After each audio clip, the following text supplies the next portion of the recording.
Lots of friends here.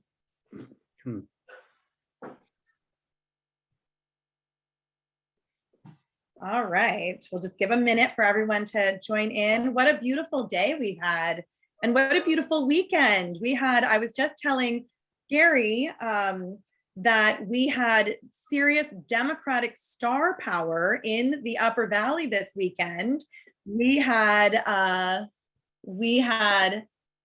Senator Maggie Hassan in Lyme, and we also had Executive Counselor Cindy Warmington, and also Mike Cryans, former Executive Counselor Mike Cryans, here in Lebanon, which is where I live. So it was really a good weekend for Democrats in the Upper Valley.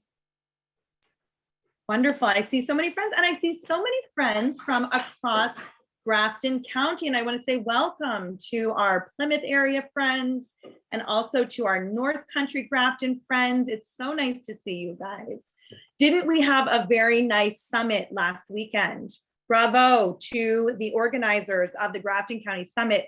For those of you who weren't there, we heard a very interesting presentation from the New Hampshire Democratic Party. They are seriously doing their work, their research on what has been happening over the last several years. And we did a little planning and plotting, dare I say, for the next 3, 5, and 10 years. And so we will be sharing the results of that. Ann Garland is chair of Grafton County Democrats, and she will be, I'm sure, keeping us all informed. Welcome to the Upper Valley Democrats' 4th Monday meeting. We meet every month on the 4th Monday for a Zoom program. We also have an executive committee that meets on the 1st Monday that helps to plan these things and organize other things. Tonight, we are so delighted to be joined by Gary Hirshberg. We'll talk a little bit more about that in a minute. And also, I want to welcome Hope Damon. You may have seen this, but Hope is joining us as one of the folks who organized the Croydon movement, the movement of democracy that has certainly energized me. And really, on the one hand, it was fierce, it was awful and terrifying, but really also shows us a way. And so Hope is going to be able to talk about that, and also her plans to run for the State House. And so we're excited about that. And speaking of the State House, I also see that Tom Corman is with us, who announced yesterday that he will be running for state representative from the city of Lebanon. So welcome to Tom. We'll have a chance to get to meet him over the next several months. I've known him for a long time as a faculty member at Dartmouth. He literally wrote the textbook on computer science, okay? He's even been a Jeopardy answer, and there's the textbook. So literally, I guess he's not a rocket scientist, but you know, we're sending some serious chops to the State House, you know, this election season from Lebanon, as we always do. The Upper Valley sends really excellent legislators to Concord. And that's one of the reasons why I am so excited to be part of the Democratic Party, quite honestly.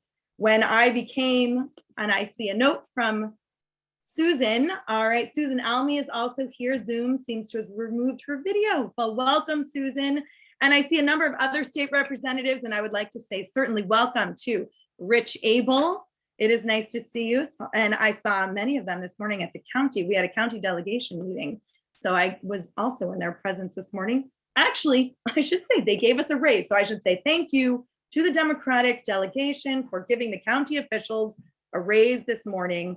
They did some vote counting and clearly had done their homework and got ready for doing something that actually is really important. The county attorney, the county sheriff, and the county register of deeds are all paid less than some of the people that work for them. And the Democrats in the county delegation were trying to make some adjustments to that and make sure that those salaries are competitive and drawing capable, competent candidates who can do the job. And so that was what they were about this morning, and they were very effective. I became a Democrat almost 20 years ago. And it was because I was part of the Howard Dean campaign. I was a volunteer for Howard Dean. I think I met some of you back then.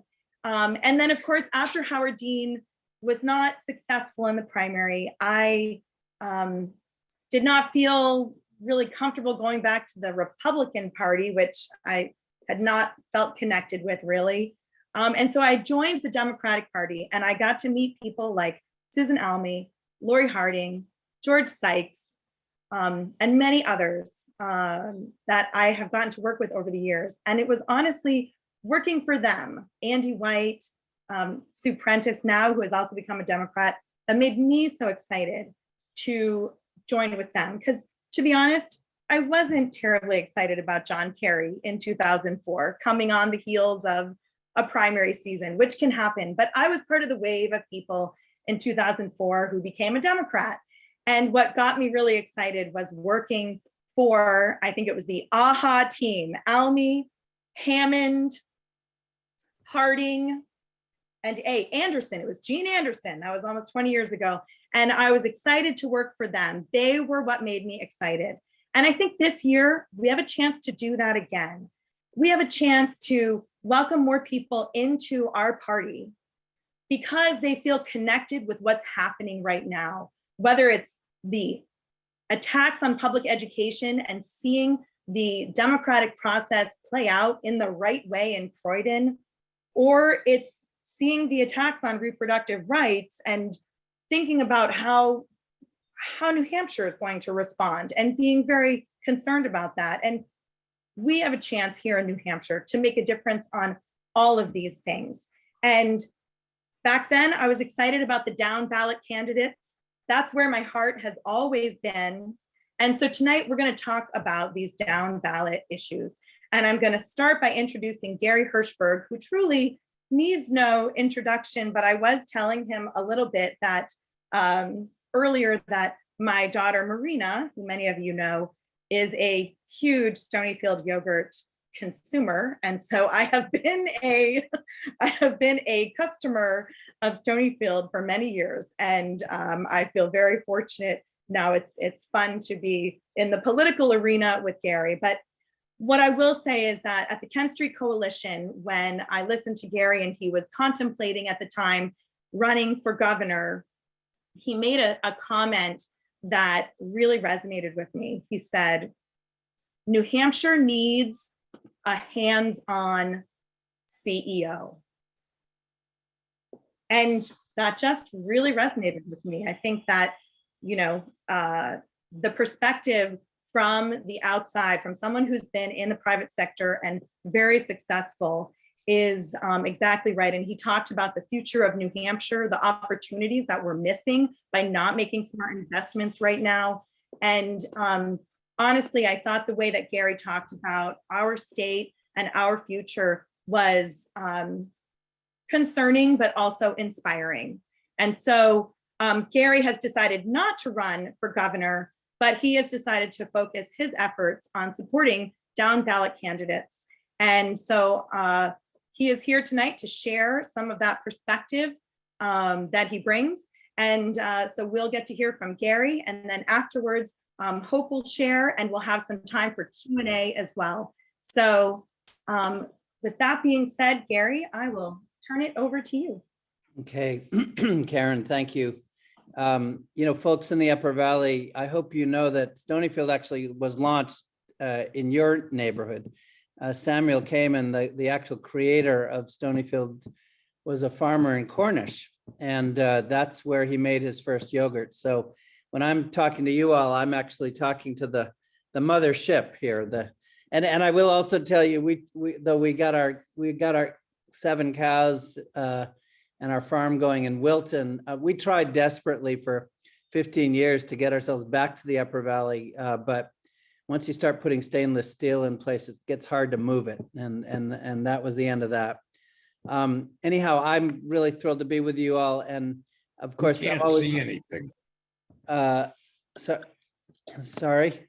Oh, If you're not speaking, you can go ahead and mute so that then no background noise will come through. All Okay. I see is you. I don't see Gary. Am I supposed to be able to Yes, see him?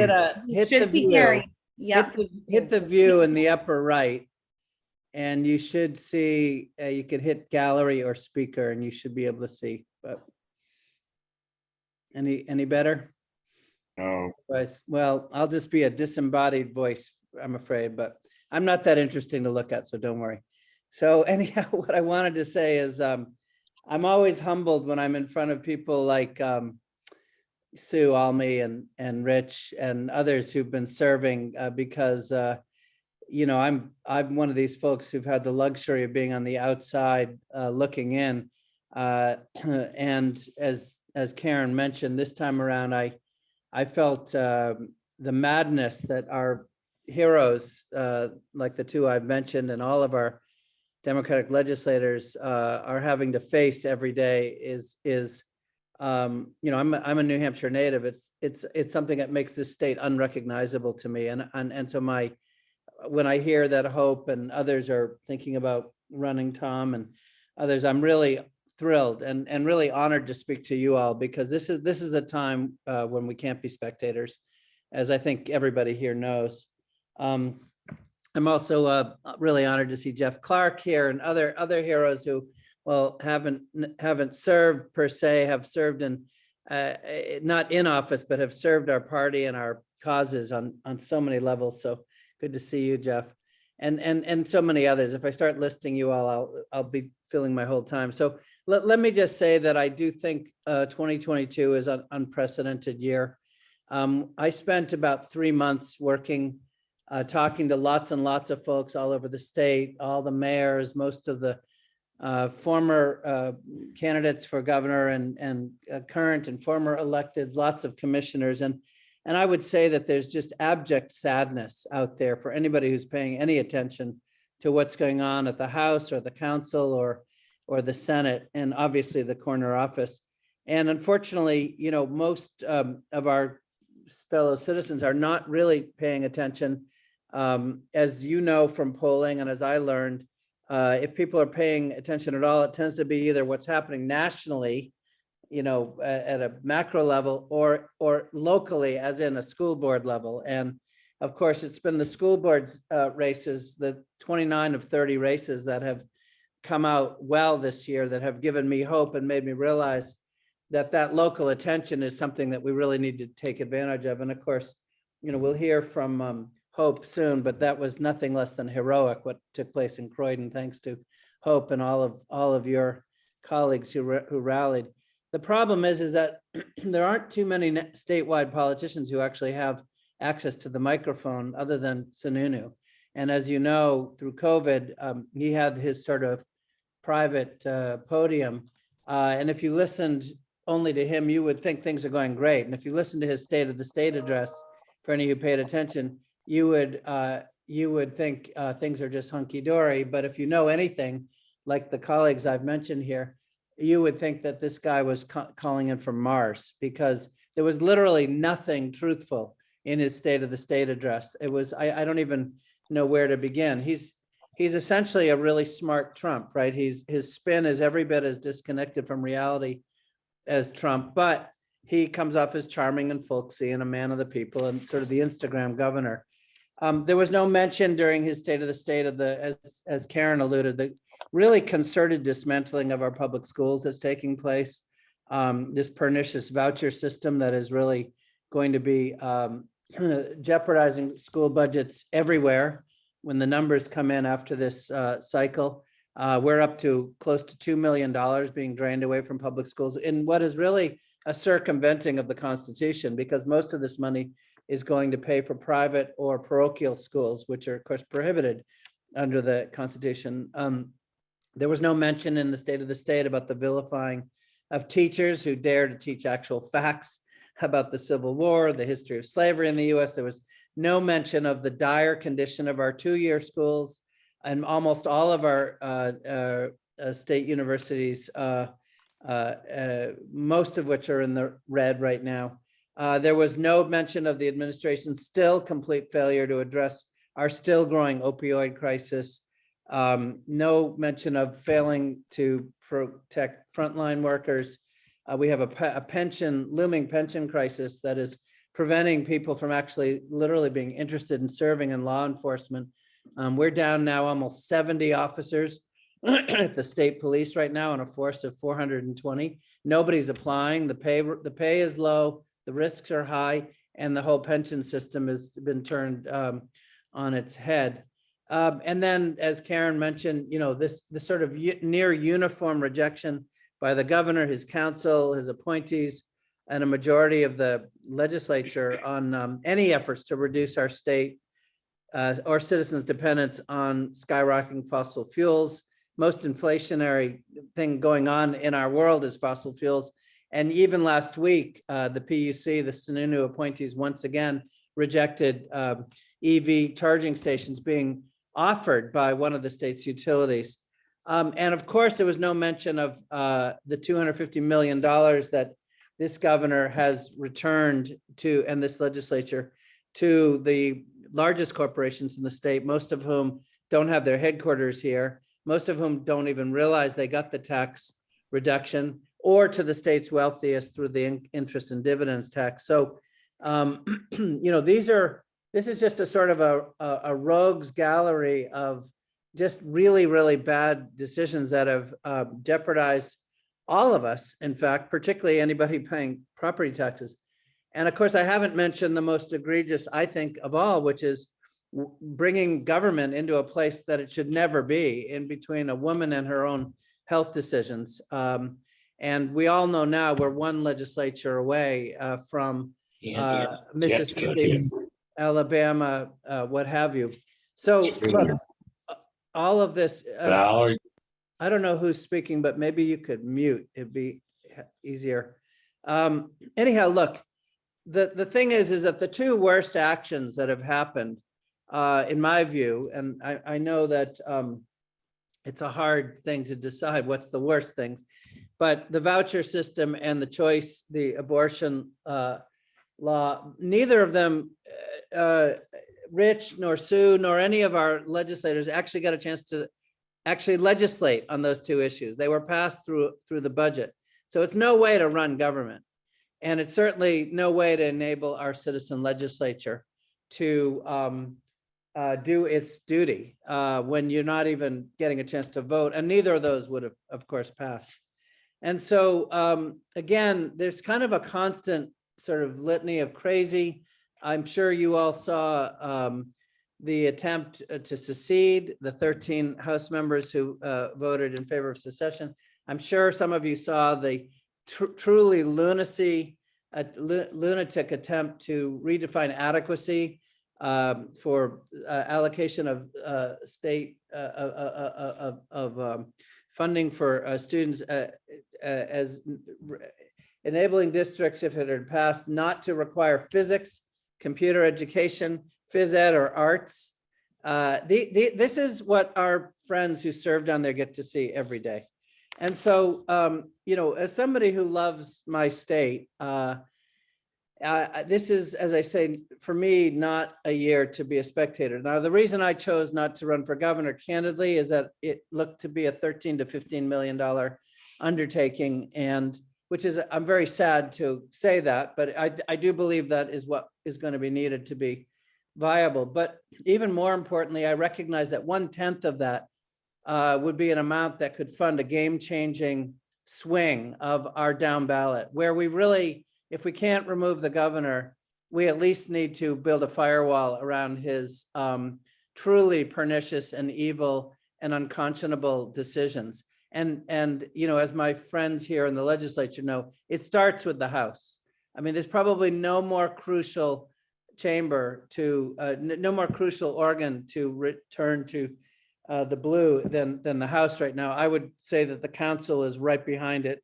And I would say the Senate is critical, except that the gerrymandering makes it, in my view, quite unlikely that we're going to get a majority. And I'm going to share some slides with you in just a half a moment. But what I really want to just say is that this free stater thing, which, certainly Hope and the folks in Croydon don't need any lectures about, because they've watched it in living color, and except for their heroism, nearly watched their budget totally get decimated, and their schools turn over to some kind of private management.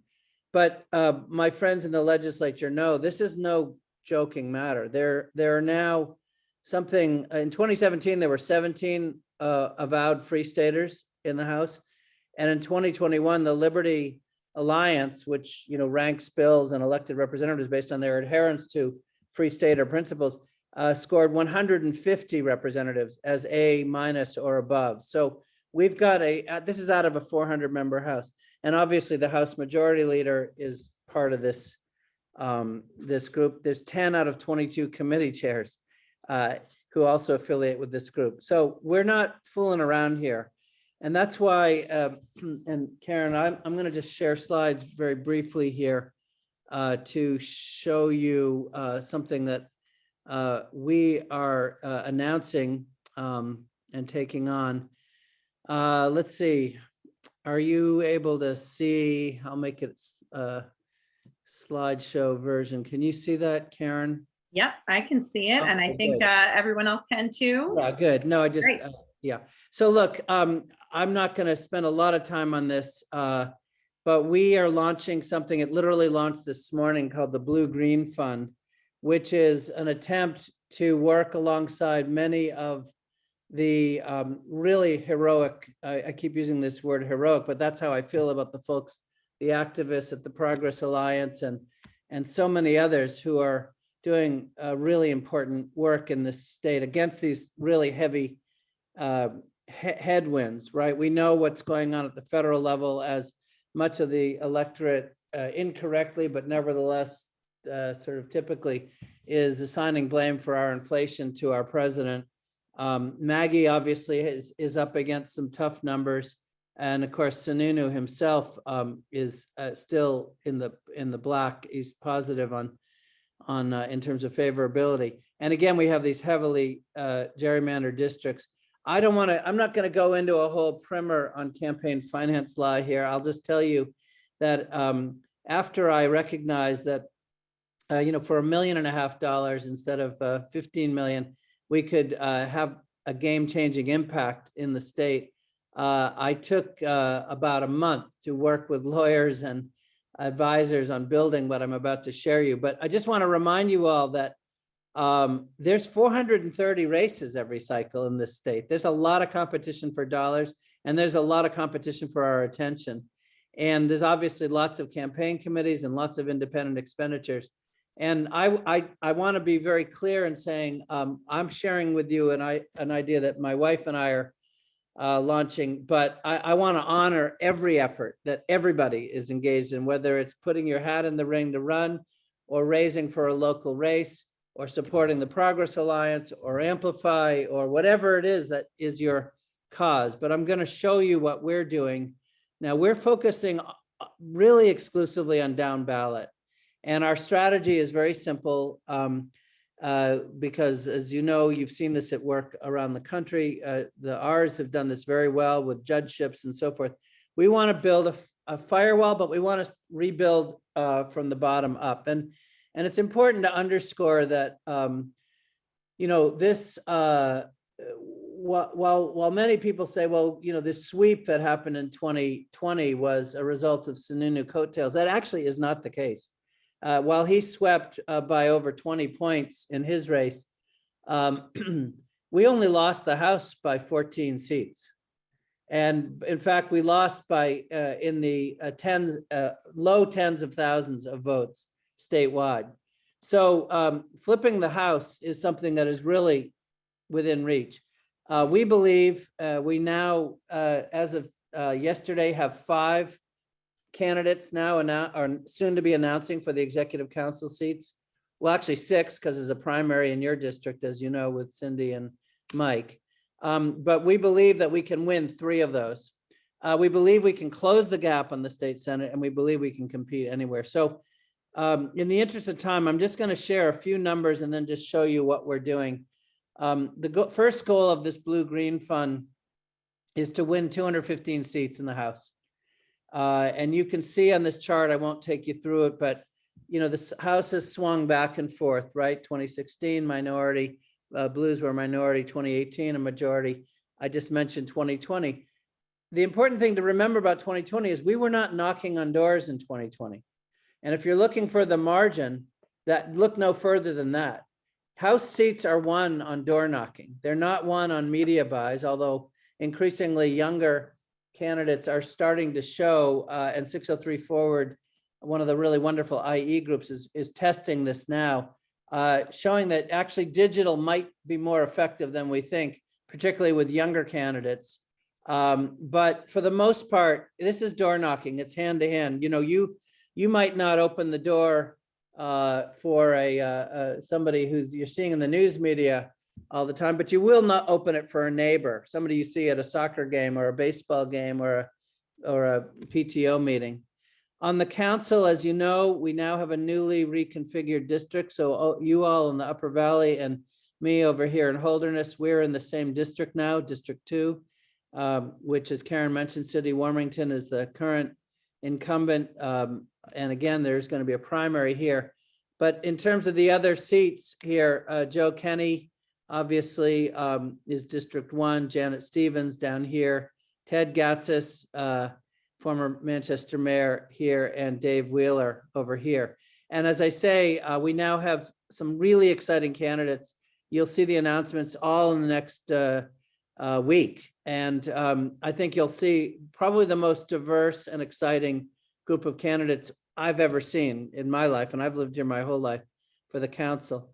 The Senate is trickier. Like I said, the numbers are not favorable for us. With the gerrymandering, we've got 7 solid Democratic districts, 1 that's leaning and 2 that are toss-up. But the R's have 14 between leaning Republican and solid. But we do believe with several candidates just south of you in District 8, also in District 9 and also District 11. We do believe that there are swing seats available. And of course, Bill Marsh is taking on Jeb Bradley. I mean, there's some very exciting races out there. It's just a lot to dream that we could actually get the majority here. But even closing the gap would be really critical, I think, for stopping and certainly helping turn the tide here. I'm conscious that my time is diminishing, so I just want to quickly say the main focus of this fund is to support, as I say, House and Council, and then a handful of Senate seats who really have made these 4 their priority. Restoring access to full range of reproductive health services, including abortion, strengthening public education, and I should underscore that's at all levels. We have a very scary situation going on in the university system right now. Helping families make ends meet, which is the #1 polling issue right now, by investing in healthcare, childcare, elder care, and working family policies, which, again, unfortunately, the polling right now shows that Republicans are somehow perceived, mainly because Sununu had that platform at Channel 9, I think, but really, when you get into the weeds and you share the votes that our colleagues in the House have seen every day, you realize that's just a joke. The only party here is really on the side of working families in New Hampshire is the Dems. So we intend to be focused heavily in canvassing and messaging there, and of course, developing a clean energy economy and combating climate change. So our intent is that we're identifying the most competitive races for donors to directly support. And I will tell you that that's around 75 House seats that we think are needed to swing to get to that 215. And by the way, we'll live with 201, but we'd like a cushion. We obviously want to recruit, and much of the recruiting, as we're hearing tonight from Karen, is still happening. And thank you for those of you who are stepping up. And again, we've had an excellent recruitment season on the Executive Council, as you'll soon hear. A couple more state Senate folks debating and deciding. And And there's still some towns that we need recruits in Conway. We're still open. We still have 2 open seats, for example. Those would be blue seats. We've got to get them filled. And then, of course, building a strong candidate bench for 2024. So our mission, to summarize, and I'll just cut right to the chase here, is to raise $1 million for the Blue Green Fund as a one-stop entry point where donors can, who choose, can allocate among strategically synergistic programs, working in concert with others at the table. So my wife and I are, as of today, announcing a commitment of $350,000 to that $1 million goal.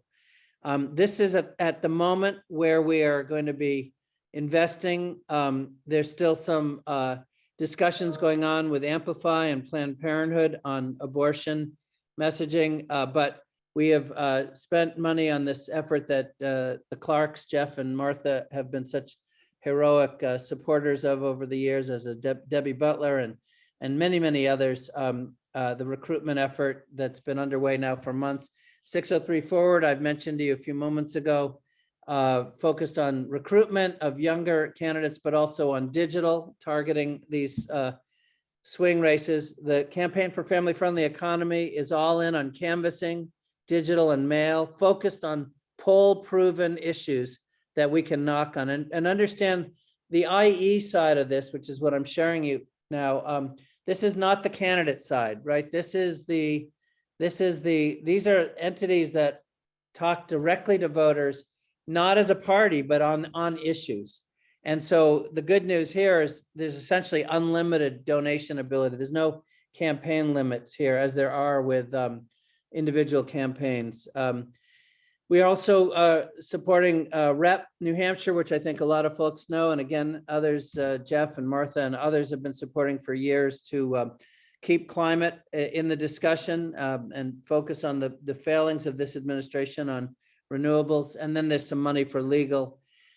So we are trying actively to raise another $650 to get this number up to $1 million, but kicking it off with 1/3 ourselves.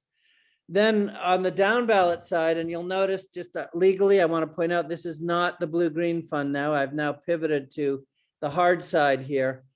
We are also committing an additional $250,000 this year because we're frankly feeling desperate about our state.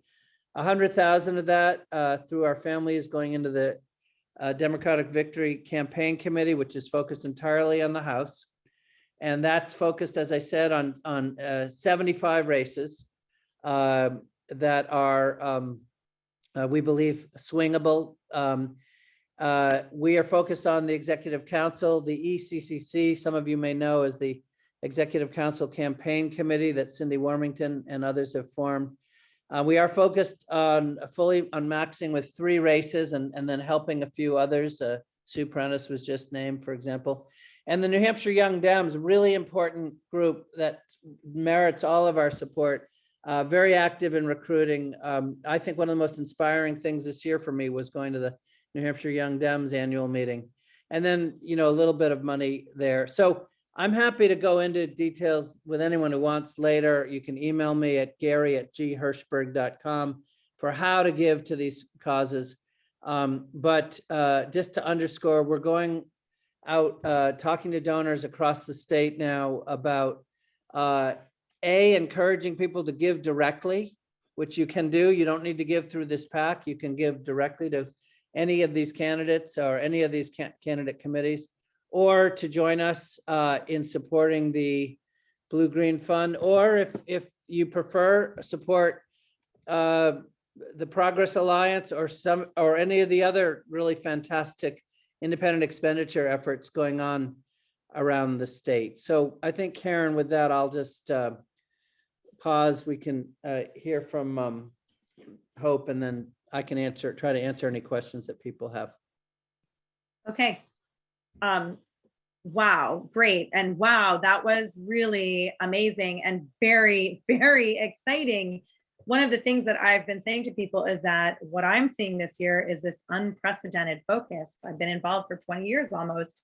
And the way that the data is really driving resource targeting is so exciting this time. It feels like we're really all working together. And I find that really exciting. You mentioned so many groups that are part of it. Hope, I would like to invite you now to go ahead and unmute and talk to us about, I mean, this is really kind of what definitely caught our attention, but really exposed the Free State agenda here in New Hampshire and made it something that people actually kind of understood in a way for the first time. And you guys have a really compelling story from Croydon that is giving a lot of people hope right now. And so there you go, Hope. I'll turn it over to Hope. Thank you, Karen, and thank you, Gary. Wow, tough act to follow. I'm just so empowered and impressed by the work that you are funding and doing, and I share Karen's enthusiasm that we can make things different. So, concisely put, with Croydon, I've lived in Croydon for 36 years. My husband, George Tate, and I raised our 2 daughters here. They're now 30-somethings working for nonprofits in New York City. And when at a very poorly attended, like less than 40 people, which even in a town of 800 is a really woeful attendance for a school meeting, the budget approved and supported up to that point by the school board, which is 2 out of 3 Free Staters. The spouse of the chair of the school board, who is a select board member, made a motion to reduce it from, and they're such small numbers compared to other towns that I kind of laugh as I say them, but a 53% reduction in the budget to $800,000 instead of 1.7 million something. And it passed by a vote of 20 to 14. So part of our messaging is, if you don't show up and vote, that's what happens. In New Hampshire, you can petition a special election on a budget matter with 50 petitioners signing that. We had almost 150 petitions in 24 hours. So the special meeting was easy to obtain. But the threshold is you have a quorum of 50% of the number of registered voters on the day of the original meeting. So for us, that was 283 people that needed to not only attend, but cast a ballot. And so that was our work. And I've always been interested in government, daughter of a history teacher, always voted, campaigned a lot for other individuals, but never, I've never seen anything like this. It was a completely nonpartisan group that simply didn't want the consequences of this slashed budget. So just concisely, Croydon has a K-4 school, and then we pay tuition to parents' choice of what school for 5th grade up. And that tuition is capped at the Newport School District cost, because that's our anchor school. They will take all our kids if they weren't placed elsewhere. And they actually turn out to be one of the more expensive schools. So that's a pretty hefty cap, actually.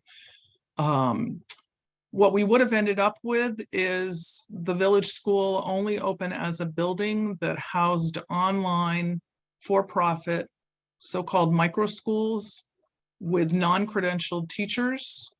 The main pod school that was considered after the initial vote before we restored the budget, all they require is that their so-called guides be 18 years old and have CPR certification and a background check. So that's not a professional educator who understands child development and how people learn. We did 3 mailings. We door knocked everywhere we could. We had countless meetings. We phone banked. We just were grassroots, energetic. And I've said so many times, what really fascinated me was seeing our "We Stand Up for Croydon" signs in front of Trump banners on barns. And this sense that you could talk about this local issue, and except for the Free Staters, everybody wanted to know what was going on. So you all know the net result. We met at Camp Coniston, which is the only place in Croydon big enough for this to happen, in an unheated dining hall in a cold, windy May Saturday. And more than all the people we had hoped to count on, by like 70 or 80 more people came, 377 to 2. And there were no Free Staters there because their approach was to campaign against attending the meeting because they thought they could prevent us from having quorum. So it's heartwarming. And we also are so very, very aware. We won a battle.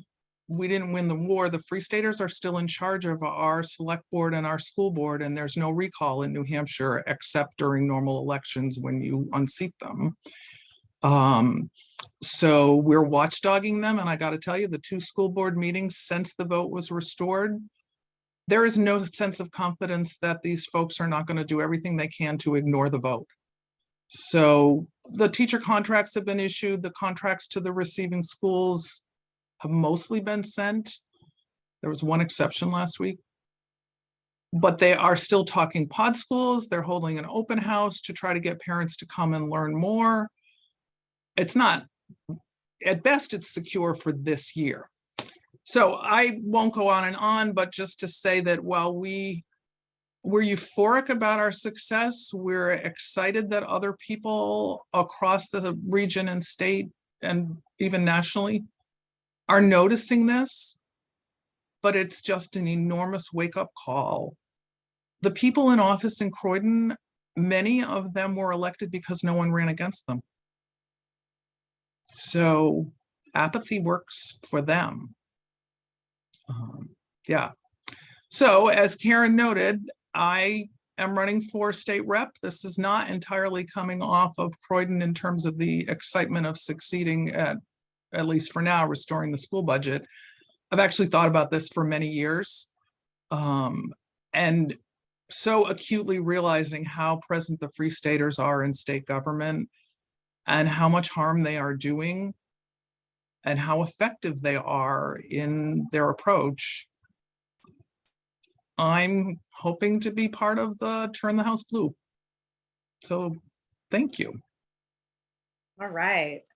Snaps and claps for Hope. You know, if you just underscored completely the stakes that are here. And, you know, and Gary, I do want to echo what Hope said. You know, I mean, what you just revealed, what you just unveiled is incredibly generous of your own personal funds. And I want to thank you for that very much. That is an unprecedented investment that you are making in our state. And so thank you for doing that and inspiring what I'm sure is going to be many people who are going to be joining in that cause. Why don't we open it up for some questions? Q&A, we've got a little time here with Gary and also with Hope. So go ahead, and if you want to raise your hand, I can certainly call on people. Susan, we'll give you the floor first. Representative Susan Almy from Lebanon. Go ahead. Anonymous here. This is to Hope. Do you people realize that Grafton had the same problem and went through a very similar situation, except it wasn't the school, it was the municipality 5, 6, I forget how many years ago. And the Free Staters kept trying for several years, but when they realized they were being outvoted, they eventually, as I understand it, stepped back. I'm sure everybody is still going to the town meeting and staying there until most of the Free Staters have left. But yes, Susan, we do now realize that, and actually some of the Grafton Free Staters who stepped back moved to Croydon. So I think that is one of their strategies, and they are vigorously recruiting people to move to New Hampshire. The chair of our school board, Jody Underwood, who's vigorously Free Stater, and pretended she didn't know about this motion that her husband made ahead of time, which she then subsequently did acknowledge that she knew, but she didn't think it was important to share with the community. Try to understand that. she posts real estate listings nationally to Free Staters to make them aware of places that they could purchase here and settle in. So it's Grafton, it's Croydon, it's Northfield, it's a lot. Yeah. But you're planning on running in a flotarial, I think, so. I So it's regard this as an opportunity to warn all the rest of them. Well said. Yes, it's a 9-town flotarial. There's not much that's really what I would call Upper Valley. It's Mhm. basically Ackworth, north to Croydon, and Springfield and Sunapee, but not including Newport because, gerrymandering. It's a funny map. And I see here that Gary Merchant, Representative Gary Merchant of Claremont is here. And he just said in the chat that he's so glad you're running, Hope. So glad for your hat in the ring and that the Claremont Democrats are solidly behind you. So that is very good news. Claremont, a city that is trending blue, and we're going to do everything we can to make sure that Claremont is a blue city as well. Gary, would you, Gary Hirshberg, now that we have two Gary, Gary Hirshberg, would you talk a little bit about how you're choosing those House races? You said 75. Can you talk a little bit more about your process? Yeah, and just to be clear, it's not me. There's two different entities here who are receiving the funds. One, of course, is the DVCC. This is the Committee to Elect House Democrats, renamed, and they have an incredibly rigorous process. Essentially, it's all focused on this index that some of you may know about called the DPI, the Democratic Productivity Index, which is essentially a regression analysis of the last 4 or 5 elections to see which, regardless of individual year swings, which districts can lean. And I can tell you that, we need to win all of our safe, Democratic safe, likely, and lean Dem seats. That's 143. We need to hold our advantage in the toss-up category. And then we need win 35 out of 43 toss-ups.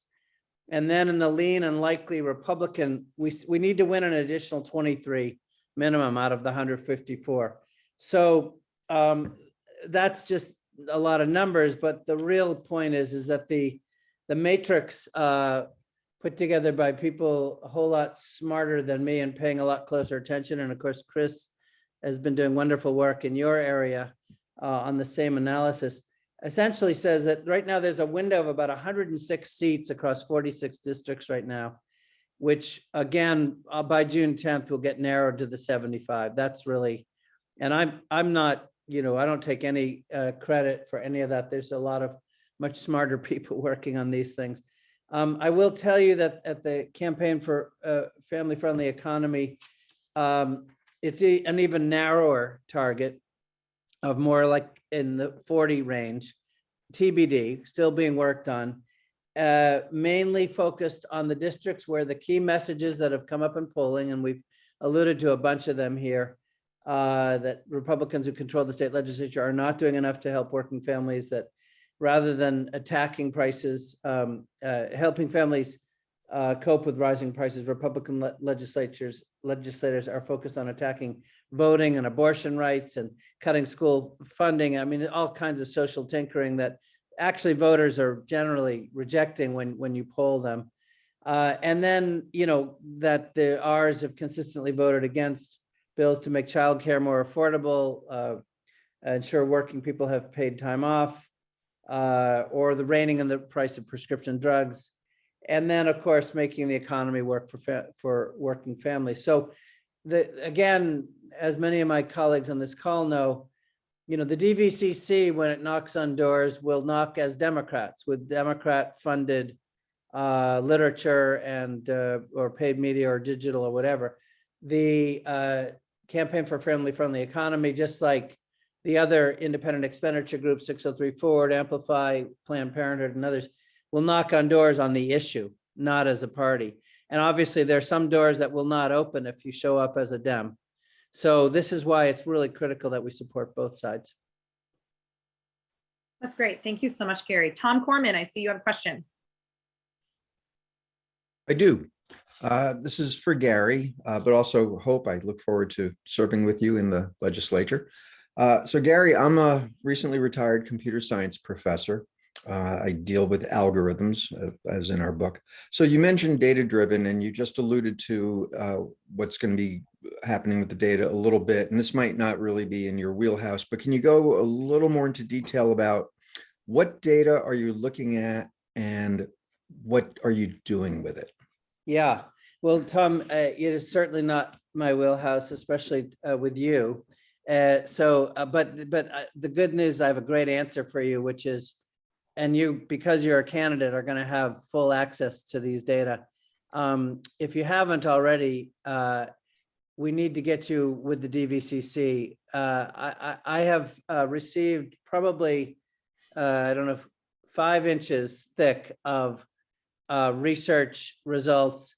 And by the way, Chris Gunderman, I want to call out Chris again, right in your area, has been doing extraordinary analytic work right in your backyard. So if you two aren't already talking, I hope that gets fixed. But I'll connect you after. My email's in the chat, Tom, and I'll connect you after to the guy who can put your fingers right on the both the polling and also the focus group work. I will tell you, there's more polling going on right this second to get this message really, these messages really honed. And then on this, on the IE, on the soft side, there's also a pretty considerable body of evidence now collected over 4 or 5 cycles. I alluded to the work that Jeff and Martha and others of us have funded over the last bunch of cycles through under various names, but Common Sense would be the one that people probably know, where we have now 5 cycles of data targeting, I will say, mostly women who have voted for both Trump and Shaheen, voted for Sununu and Maggie, voted, in other words, who have been crossover voters. And again, trying to cut through, these are people who generally do not respond well to partisanship or partisan attacks. They are more issues focused.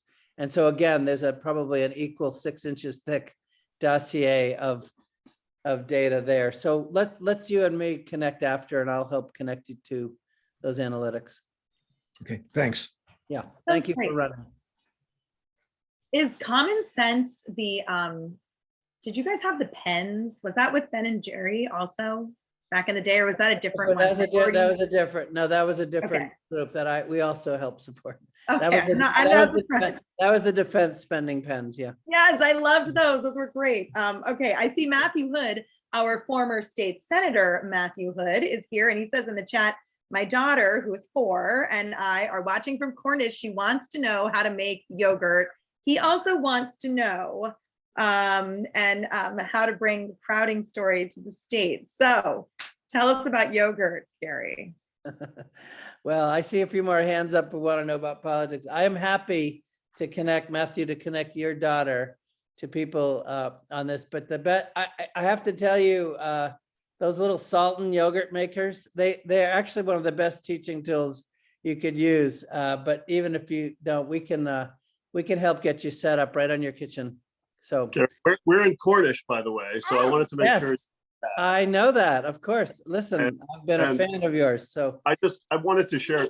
I'm so appreciative because you are doing what I've only been thinking about doing, right? Which is targeting races, because you could take the House. And the other thing is, I want to say that in all of my time engaged in politics, there's nothing that's been as devastating to me as the Croydon story originally, and as heartwarming at the result. And so I just wanted to thank Hope for doing what she's doing and bring that story to the rest of the state to show what's at risk here. Thank you. Just quickly comment, Matthew. I am with you. The celebration, Hope, I don't think you can understand how what you all did for all of us. But I also need to point out that it's now been 30 of 31 school board races this spring in which Free Staters were ushered out. So this is why I get hope. This is why I understand hope, and this is why I get hope. It is again, people maybe, the polling data I don't think picks up on how people feel at the local level. Yeah. I And think that's we're gonna abundantly capitalize on that. true. Gary, I think that's abundantly true. And Matthew, thank you for your kind words. We have noted, and I should have mentioned this, if the Free Stater motion to reduce the Croydon school budget had been a moderate reduction, it probably would have passed and there would have been no large-scale consequence. Not that those dollars weren't needed in our school system, but they would have gotten away with it if they kept the funding, say, the same as this school year. And in fact, we expected a motion to that effect at the petitioned meeting, and it didn't happen. So spreading it far and wide is part of our group staying together. We're going to continue to work and speak, and opportunities like this, but also in groups perhaps less likely to be aware of these issues. We really want people to know how much impact they have as a voter. Thank you, Hope. Claire Helfman, I see you have a question. I don't have a question, I have a comment. Gary Hirshberg, thank you. I was one of your very first supporters and I had the pen, et cetera, et cetera. And I trust you. And I think that trust is something that's been lost a great deal. And because of that, you had such a succinct on your little chat that you had with us on Sununu's platform. And I'm wondering whether or not, did you read some of that off a script? Can you share that? Can you find some way that you can get that to us? I think that we missed the boat with the last election, particularly by getting out all the things that Sununu, he vetoed, and you know, people's lives didn't get better with Sununu, but he has this platform with that TV, station. And we need you greatly. So I think your decision to not run, is great. And as far as donating goes, I like to donate to the candidate, but I would now donate to your green, blue, green. Okay, because I would trust that it would go to the right people. And when I got a letter from a rather trusted person who's in the Senate now asking me to donate to a candidate who wanted to run for Senate, and I think some of you know this, I wrote back and I asked the New Hampshire Democratic Party, how much of my donation is going to go to the candidate and how much is going to go to the New Hampshire Dems to donate to whoever they want. I have never gotten an answer. And I think that this is absolutely wrong. So I called my friend who was running and she said, I don't even know. I assume that I would get the donation. So I'm happy that you're doing this, and I will donate both to yours and to candidates, and Hope, I'll write you a check. I'm very happy. I love what I heard tonight. I'm inspired. Thank you so much. I'm inspired. Yeah.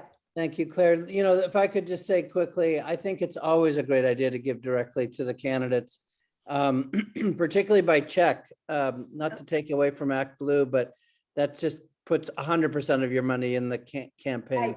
Right. So I will never argue against that. If you know a candidate you want to support, that's the place to go. What we're trying to do is recognize that there's so much there's so much to keep up with out there that for some people, it's easier if they leave it to others who've done the homework to have a kind of a one-stop shop. So I just posted a bit.ly link in the chat for those who want to. I also want to just very quickly say, and Sue just beat me to it with her comment, the state party, the DVCC this time around is worth paying attention. There is a lot of learning from the last go around. I am truly, I'm talking now as a donor, I am really impressed with the analytics, as I shared with Tom a moment ago.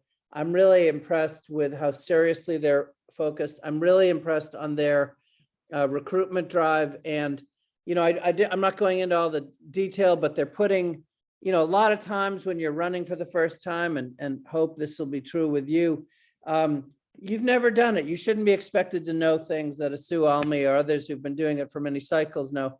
And they're putting for every 25 candidates that they're backing out there, they're putting a regional manager out in the field to help support you on everything from direct mail to messaging to gaining access to data to even helping with your canvassing wrap, how to get volunteers, where direct mail can work, where it can't. These are literally coaches, and I might say again, being humbled by so many other folks. I see Janet Prince and you know, others who've been doing this for a long time here. Obviously, I've mentioned Jeff multiple times. We've all worked hard in cycle after cycle after cycle, and we've had our wins, but I don't think I've ever seen anything as substantial, as comprehensive, and as grassroots funded, focused as this cycle. So this is a case where I would say the DVCC really deserves everybody's consideration.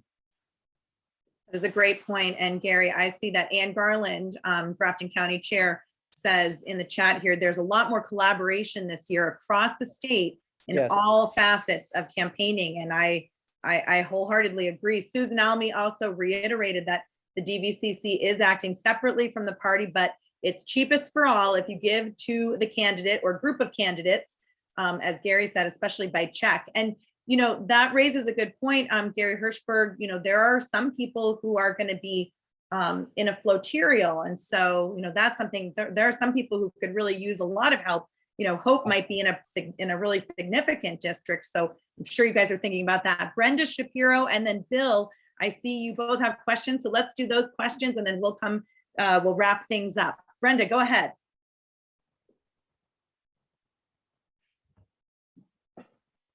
And Brenda, I think you just have to unmute. Yeah.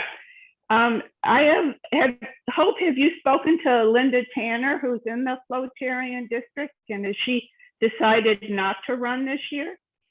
Oh, no. So, I mean, Brenda, Linda is running, but the redistricting, she's running for a seat that is Sunapee and Springfield only. Linda was actually the first person I reached out to. I've known her for decades and she's extremely supportive and helpful. Yeah, she's definitely running, just not the Flotarial is a different Flotarial than it was before also. Oh, it's changed.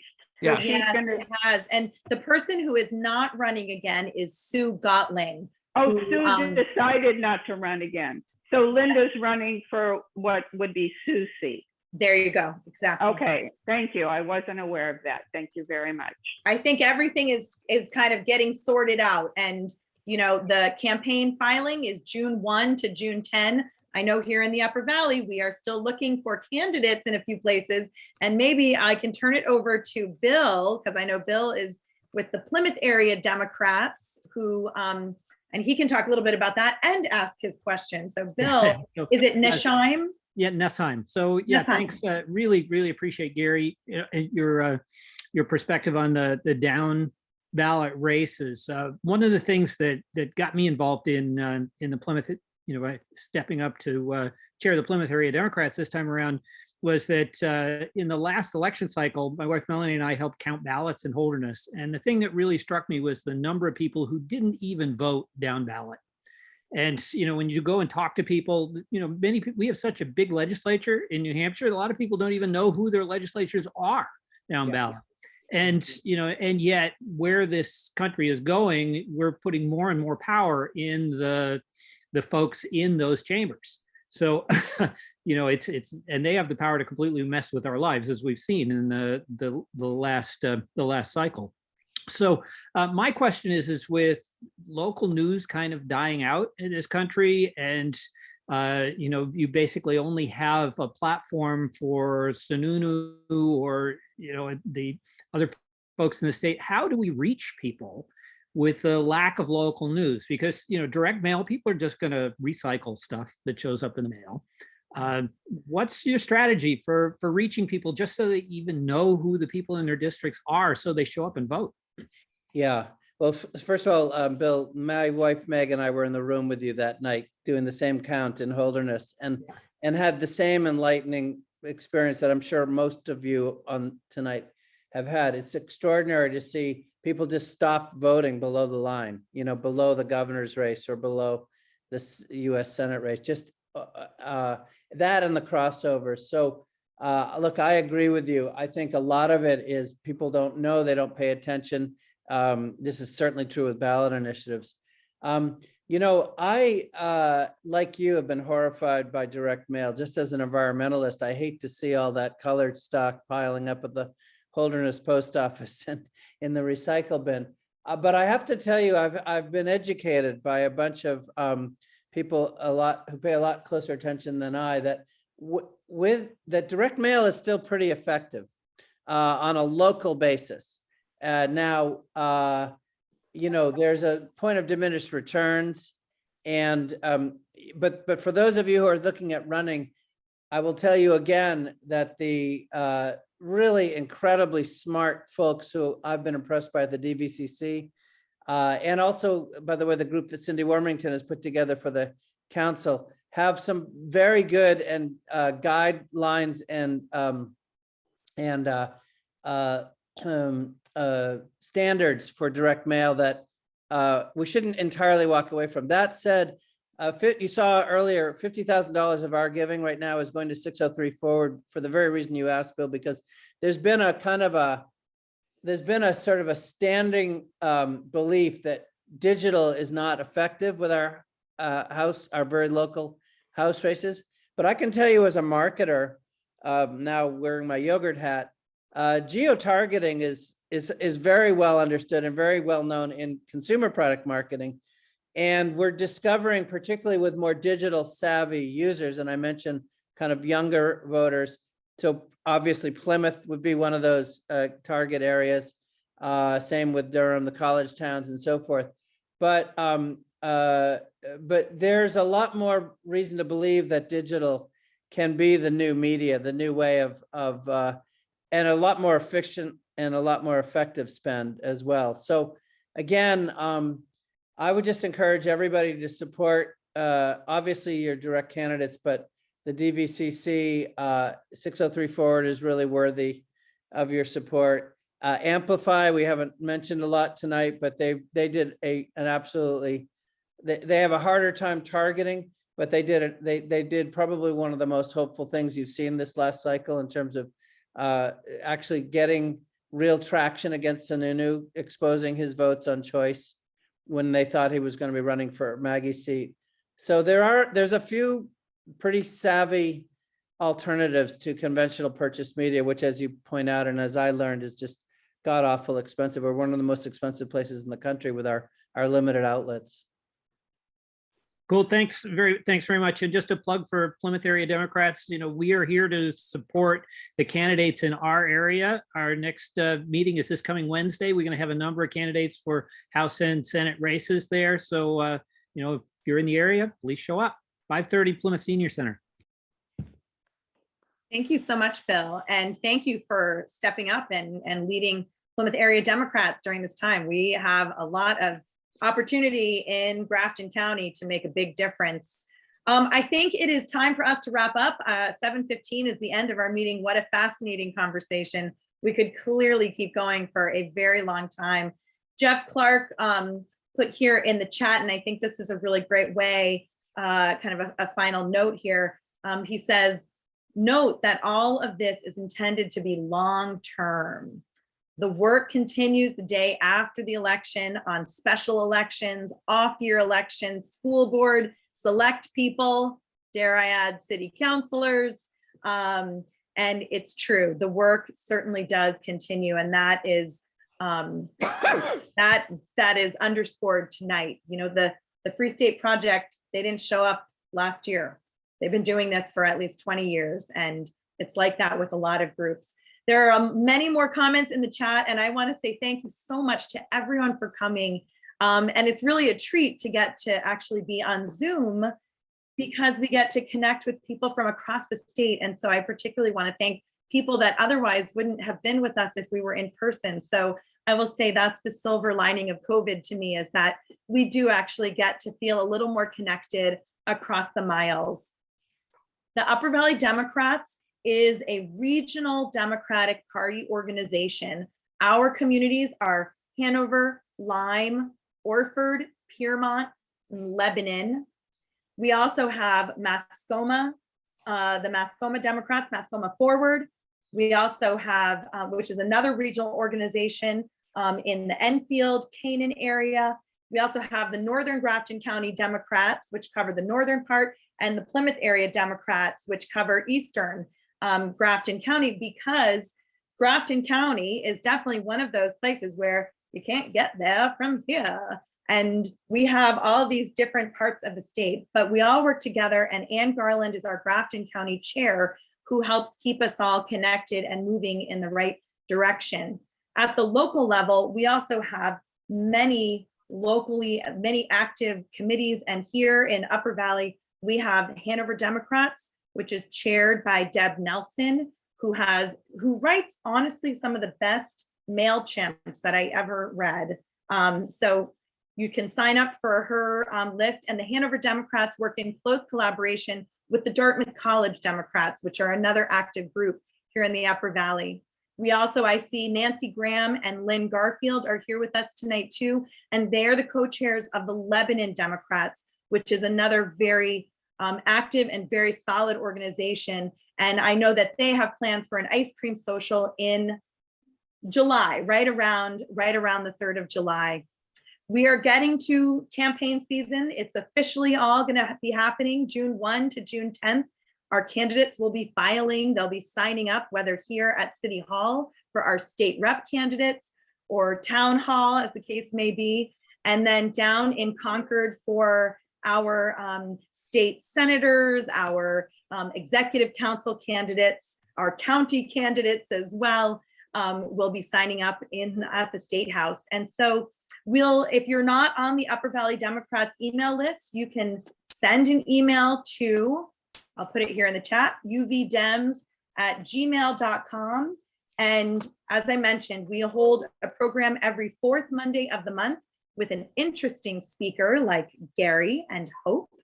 And we will be doing those throughout the campaign season, and also keeping you informed of opportunities to connect in with all of these efforts that are happening, whether it's the Democratic Party itself and the coordinated campaign, which is getting up and running.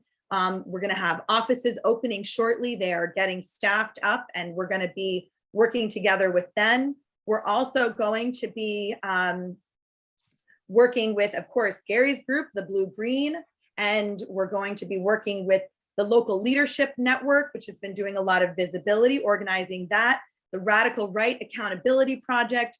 There are so many people working together. One thing I think that we can say, and I see Susan Almy says I need to repeat Hope. Okay, Hope Damon, and her address is in the chat. I'll make sure that that goes out with our wrap-up notes from tonight's meeting as well, so that we can hopefully help send some resources to Hope. And then I see Deb Nelson says, thank you to all, and she highly recommends the reach of the town chair emails and newsletters. We have over 400 people on our Hanover Lyme mailing list. It's true. Lebanon Democrats also have a huge mailing list, and the Claremont Democrats also have a mailing list. So always check in with your local committees, because the more connected we are, the more successful we're going to be. And so we are here as Upper Valley Democrats to be part of this mosaic, this tapestry, this wonderful effort that is going to work together and turn things around. We're going to do that firewall in the House. We're going to get those executive council majorities that we need, and we're going to be able to write a new story here in New Hampshire. So thank you so much to Gary. Thank you so much to Hope. Thank you to all of you for everything that you do. And I look forward to seeing you out on the campaign trail. Bye all. And thank you to Karen. Yes. Thanks, Karen. Thanks to Thank everybody. you, Karen. Bye. Great job, Karen. Thanks, Gary. Nice to see you. All right, goodbye, everyone.